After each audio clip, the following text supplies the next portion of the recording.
আসসালামু আলাইকুম গাইস, সবাই কেমন আছেন? আশা করি সবাই ভালো আছেন। আজকে বানাবো চিলি চিকেনের রেসিপি।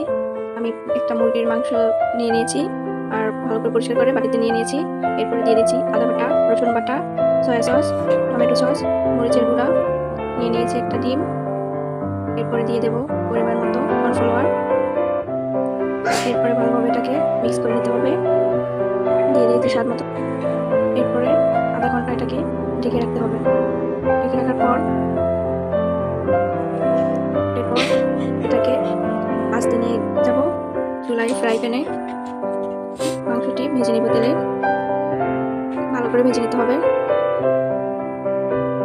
এরপর এক এক করে উল্টিয়ে নিব।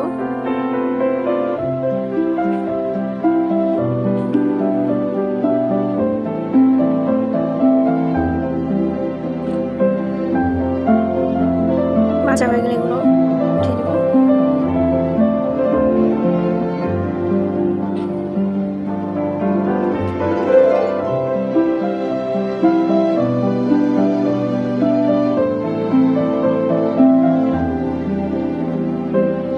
এভাবে সব মাংসগুলো ভেজে নেব। তারপর আরেকটা ফ্রাই প্যানে তেল দিয়ে দিচ্ছি। এবার দিয়ে দিচ্ছি রসুন কুচি। রসুন কুচি ভালো করে ভেজে নিচ্ছি। এরপরে দিয়ে দেব ফালি করা গাজর, ভালো করে নেড়ে চেড়ে দিয়ে দিচ্ছি পেঁয়াজ কুচি।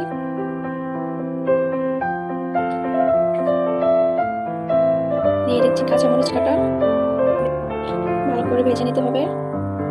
এরপরে দিয়ে দিচ্ছি সয়া সস, দিয়ে দিচ্ছি টমেটো সস। এবার ভালো করে কষিয়ে নিতে হবে। কষানো হয়ে গেলে ভাজা মাংসগুলো দিয়ে দিতে হবে।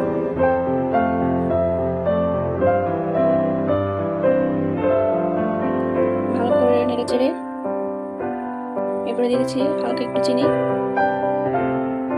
এরপর আবার ভালো করে নেড়ে চেড়ে নেব। আমি আলাদা করে এক কাপ পরিমাণ পানিতে 1 টেবিল চামচ কর্নফ্লাওয়ার ভালো করে মিশিয়ে রেখে দিয়েছিলাম আলাদা করে। এটাকে এবার মাংসের ভিতরে দিয়ে ভালো করে নেড়ে চেড়ে নিতে হবে। এরপরে দিয়ে দিচ্ছি পরিমাণ মতো পানি। পরিমাণ মতো পানি দেওয়ার পরে কিছুক্ষণ চুলায় রাখার পর হয়ে গেল চিলি চিকেন।